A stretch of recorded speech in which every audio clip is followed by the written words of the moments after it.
May na-meet ka na bang tao na give up na sa buhay, miserable at nawawalan ng pag-asa?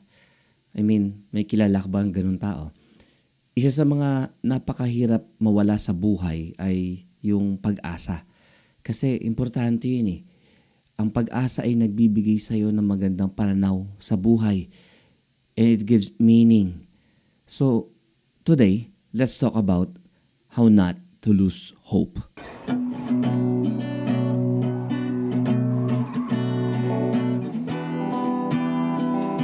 Hello, I'm Gina Estrabon III. Ako po ang Senior Pastor ng UVCC Church. Welcome to Speak to Inspire, a podcast of the UVCC Church. Here in this podcast, we inspire you through God's Word towards a meaningful life. So, welcome to episode 18, 8 Ways Not to Lose Hope. In this podcast, you will learn about an important topic at yan ay patungkol sa pag-asa. O sa English ay hope. We will try to discover ano ba ang nagiging resulta sa mga taong walang pag-asa at ano naman ang pwedeng gawin nating pamamaraan para masabi natin, okay, ganito para hindi ako mawalan ng pag-asa. And if you are new to this podcast, please consider to follow or subscribe to Speak to Inspire. Okay, nasa Spotify tayo, Apple Podcast, Google Podcast, at nasa Facebook rin tayo at nasa YouTube. Now, let me share sa inyo ang isang concept regarding sa pag-asa. Here it is. Hope that is seen is no hope at all. Ang pag-asang nakikita ay hindi yan pag-asa talaga. Let's define hope. Ang ibig sabihin ng salitang hope ay hope is an expectation or belief that something good will happen. Ang pag-asa ay isang, yung inaasahan mo o paniniwala na sa darating na mga panahon ay may mabuting mangyayari pa rin sa buhay natin. However, ang pag-asa ay may mga kaaway ito. Katulad ng depression, anxiety, loneliness, pride, worry, and fear. Yung mga bagay na yun ay kalaban ng pag-asa yun mga kapatid. And as you look somewhere sa paligid mo, kahit wag ka na lumayo, may mga taong depressed, may mga taong anxious, may mga taong malungkot, may mga taong nalulumbay, may mga taong may pride, may mga taong may worries, at may mga tao na may fear. Okay? At yung mga bagay na to ay lahat ito ay kalaban ng pag-asa. And if you have these things, minsan parang ano pang way? Meron na akong depression, anxious na ako, malungkot pa ako, at minsan mayabang pa ako, at lahat-lahat nako. Ano na ang pag-asa? Okay? Meron pa bang pag-asa? Let me tell you from the Word of God. Yes, meron. Okay? Pero as we continue, let me share sa inyo muna or let me read sa inyo ang Word of God. It's in Romans chapter 8 verses 24 and 25. Basahin ko muna sa English and then I'll read in Tagalog. Verse 24, "For in this hope we were saved. Now hope that is seen is not hope. For who hopes for what he sees? But if we hope for what we do not see, we wait for it with patience." In Tagalog, iniligtas tayo dahil sa pag-asang ito. Ngunit hindi na matatawag na pag-asa kung nakikita na natin ang ating inaasahan. Sinong tao ang aasa pa sa bagay na nakikita na? Subalit kung umaasa tayo sa hindi pa nakikita, hinihintay natin iyon ng buong pagtsatsaga. Wow! God bless the Word of God. Now, let me share sa inyo 8 ways not to lose hope. Pero before the 8 ways how not to lose hope, tingnan muna natin sinasabi ng verse na to. Ang verse na to ay nagsasabi tungkol sa pag-asa. Ang pag-asa nito ay naging bunga nito ay kaligtasan natin. 'Di ba? Parang ganito. Nakita mo na ba si Jesus Christ? Of course, hindi pa. Pero marami sa atin ay naniniwala. Yung iba, to see is to believe, medyo hindi pa naniniwala. Pero sa atin na mga nagsasabi na, yes, hindi ko nakikita pa si Christ, pero naniniwala ako sa Kanya at meron siyang magandang plano para sa aking buhay at tutulungan niya ako sa aking mga problema. That is already hope. Okay? Pag-asa na yan. At kahit hindi mo siya nakikita, may nakikita kang pag-asa. So ngayon, let me share sa inyo 8 ways on how not to lose hope. And by the way, shout out sa kasama ko sa small group sa BSYC small groups. Okay, shout out sa inyo guys. Thank you. Sa inyo galing ito and I will share it dito sa podcast. Wow, thank you sa inyo. Okay. Now, 8 ways on how not to lose hope. Number 1, have a positive mindset that is connected to God. Yes, unang-una yan mga kapatid. Ang pag-asa na hindi nakakonekta sa Diyos ay suntok sa buwan. Sigurado ako dyan. Ang buong Bible na nagsalita dyan. Si Jesus Christ ang sabi niya, apart from me, you can do nothing. Kailangan mong kumonekta sa Diyos ang kaisipan natin, ang mga sinasabi natin, ang ating plano sa buhay, ang ating mga adhikain, lahat iyon ay dapat nakakonekta sa Diyos with a positive outlook. Amen? Sa buhay natin, kailangan natin yun. Wala tayong makitang pag-asa minsan pagtitingnan natin ng pandemic. But we know, because of God, merong pag-asa. And that's positivity. At hindi ang positivity na dahil lamang sa mind over matter or wala lang, gusto ko lang mag-isip. No. When you think positively at kinokonekta mo ang positive thinking mo with God, that is hope. So, number 1, on how not to lose hope, have a positive mindset that is connected to God. Number 2, have patience. Kailangan mo maging mapagpasensya. Kasi hindi ibig sabihin umaasa ka sa Diyos at nagtitiwala ka sa Diyos, darating yan sa panahon na gusto mo. Lord, bukas na. Or maybe you're praying, some other people are praying, Lord, give me patience and I want it right now. Mukhang hindi rin naman pwede yun. Diba? Kailangan mo magkaroon ng mapagpasensya. Ang sabi nga ng Bible, sinong tao ang asa pa sa bagay na nakikita na? Subalit kung umaasa tayo sa hindi pa natin nakikita, hinihintay natin iyon ng buong pagtsatsaga. Nagaantay ka ba ng blessing mo sa transactions? Ikaw ba ay nagaantay ng resulta ng medical mo? Ikaw ba ay nagkakaroon ng prayer sa Lord na, Lord, gusto kong ayusin mo ang buhay ko at malungkot talaga? Well, have patience over yourself at magkaroon ka ng patience do sa process ng Diyos. Amen ba? Have patience mga kapatid. Magkaroon ka ng pasensya sa anak mo. Kung makulit ang anak mo, dapat mas makulit ka. Amen? Bigyan natin sila ng pag-asa sa magitan ng ating pagkakaroon ng pasensya sa buhay nila. Amen?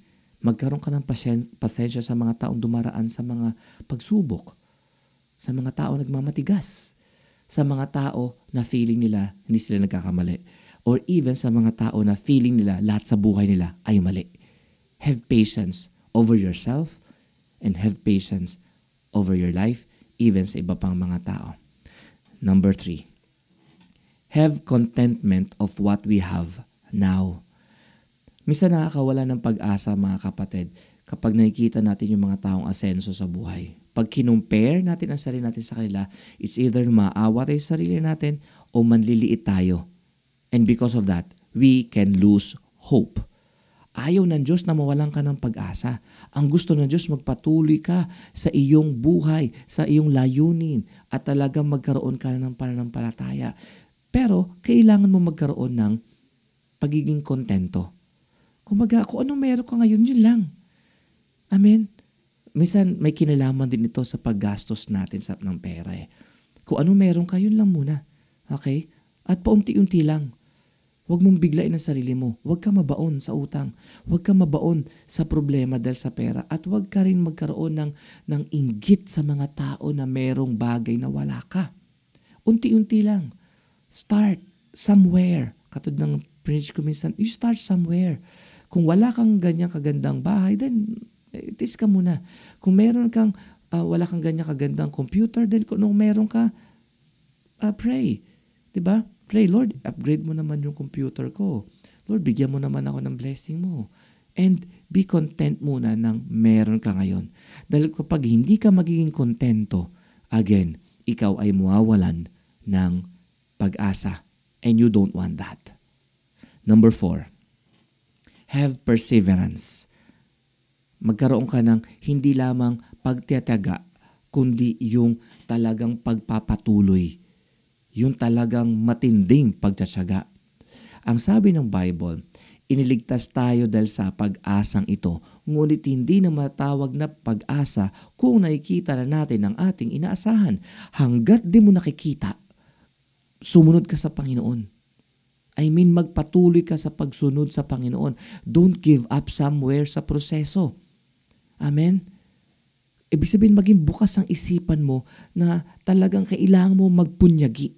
Yan. Hindi lang pagtsatsaga, kundi magpunyagi ka. Magpatuloy ka sa Panginoon. Have perseverance. Kumbaga kung give up na silang lahat, ikaw wag ka mag-give up. Give up ng misis mo, ikaw don't give up. Give up na ang parents mo o mga anak mo, ikaw don't give up. Give up na ang mga church members, ikaw don't give up. Especially kung ikaw ay pastor. Kung may pastor na nakikinig sa akin ngayon just like me, don't give up. Don't give up sa mga mahihirap na sitwasyon sa buhay. Don't give up sa mga mahihirap na sitwasyon. If you're a father, don't give up din kapag may kawalan. Have hope. Panghawakan mo ang pangako ng Diyos sa iyo at magpunyagi ka.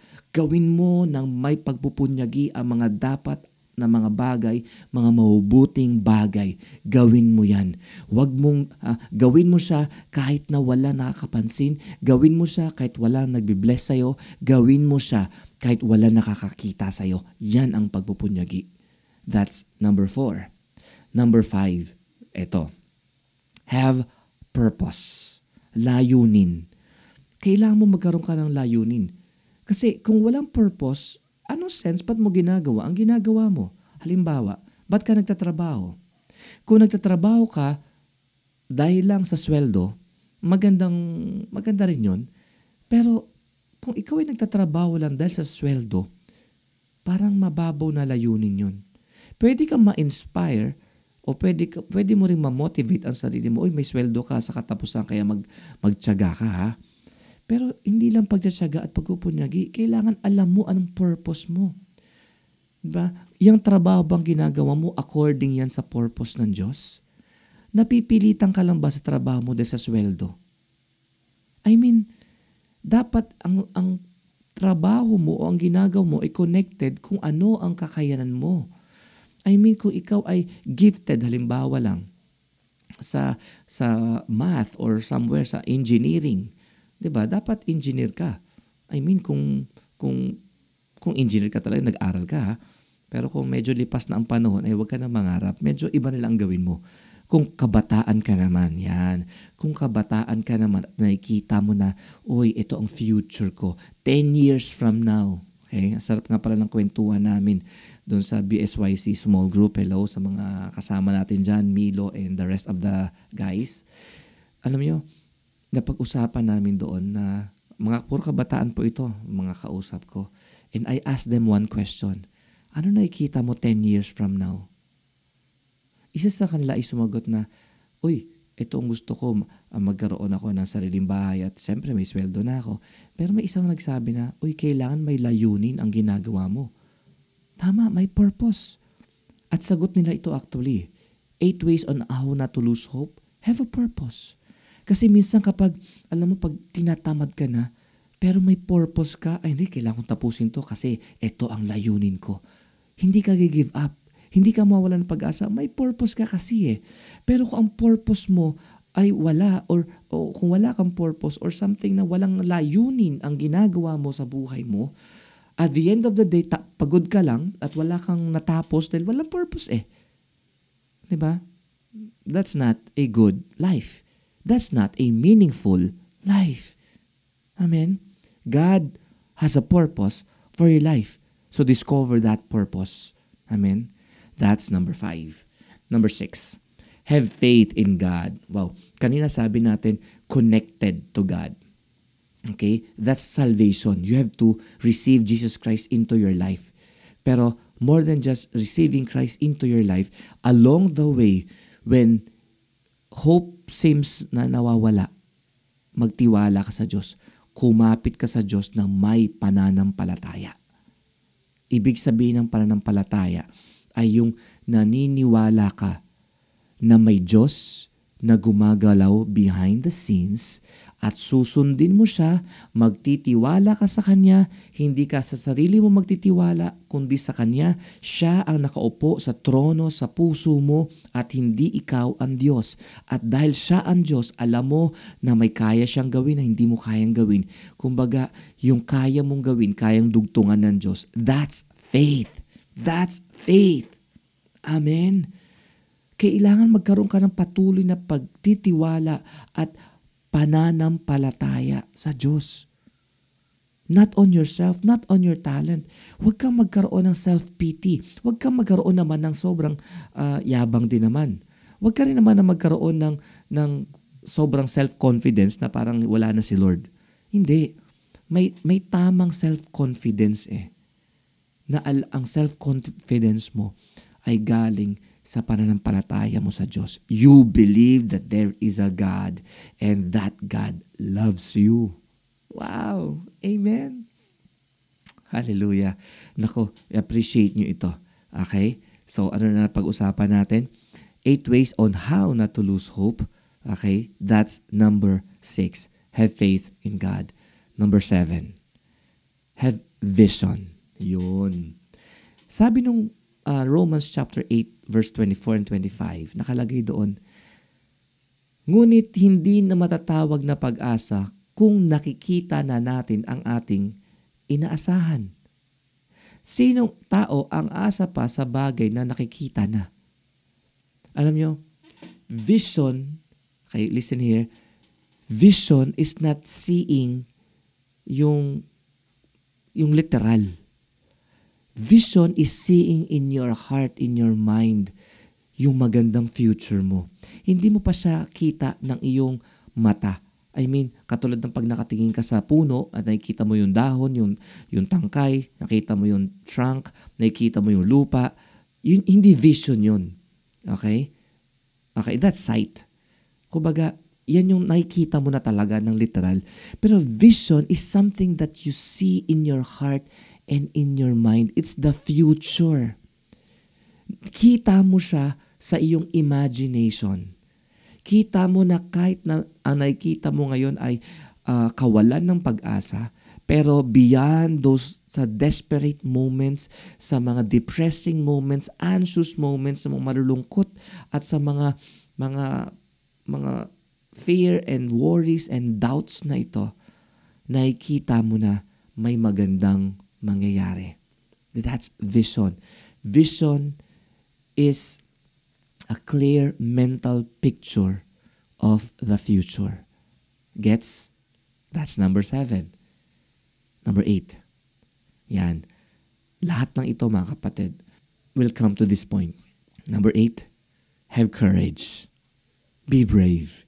Yung courage na give up na yung marami, pero meron kang lakas ng loob na gawin pa rin yun. Dahil alam mo yan ang sinabi ng Panginoon. Dahil alam mo yan ang pinagagawa ng Diyos sa'yo.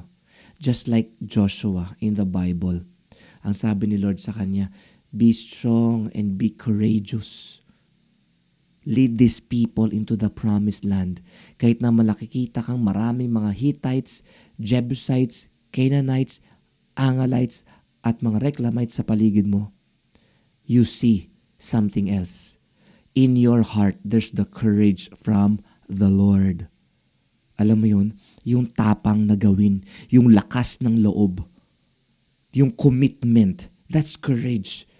Yung kahit na feeling mo, ay umuulan, may nakikita ka pa rin, okay lang, may kapote naman.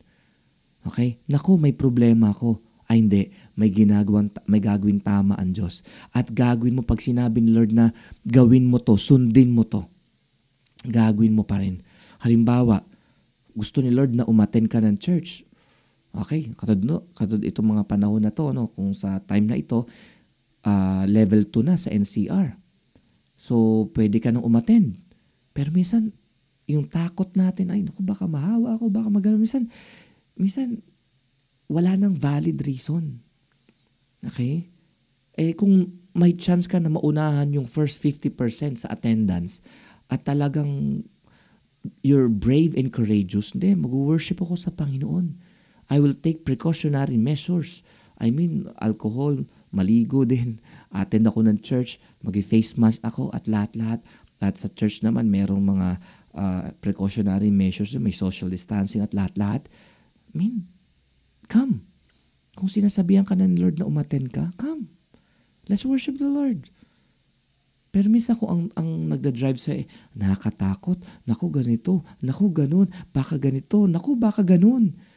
Well, baka masyado ka nang matatakutin at nawawala na yung tapang mula sa Panginoon. Or maybe, may dala-dala ka na hugot sa buhay. Naku mga kapatid, ingat tayo sa hugot. Minsan yan ang nakakawala ng pag-asa. Ang kailangan mo ay paglabanan mo ang lahat ng hugot, lahat ng takot, ng tapang na mula sa Panginoon. Be brave. Be brave. Ang sabi dito, subalit kung umaasa tayo sa hindi pa natin nakikita. Wow! Yung pag-asa na yon is with courage, with bravery. Amen?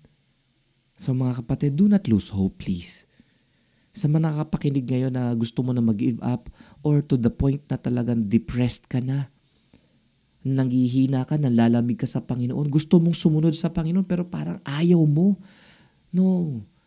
Overcome your laziness, overcome your doubts, overcome your fears, overcome your hugot with obedience sa Panginoon. Sundin mo si Lord.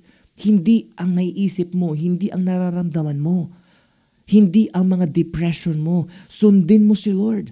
Because in obedience to God, there's hope. Okay? Ulitin ko lahat. 8 ways on how not to lose hope. Have a positive mindset that is connected to God. Have patience. Number 3, have contentment on what we have now. Number 4, have perseverance. Number 5, have a purpose. Number 6, have faith in God. Number 7, have vision. Number 8, have courage or be brave. Hope that is seen is no hope at all. So brethren, hope these words encourage you. Let's take time to pray. I will pray for you. Father, sa nakikinig ngayon, anumang punto ng buhay niya na merong sitwasyon na mahirap sa ngayon. Father, can you reach out to this person? Bigyan mo siya ng pag-asa.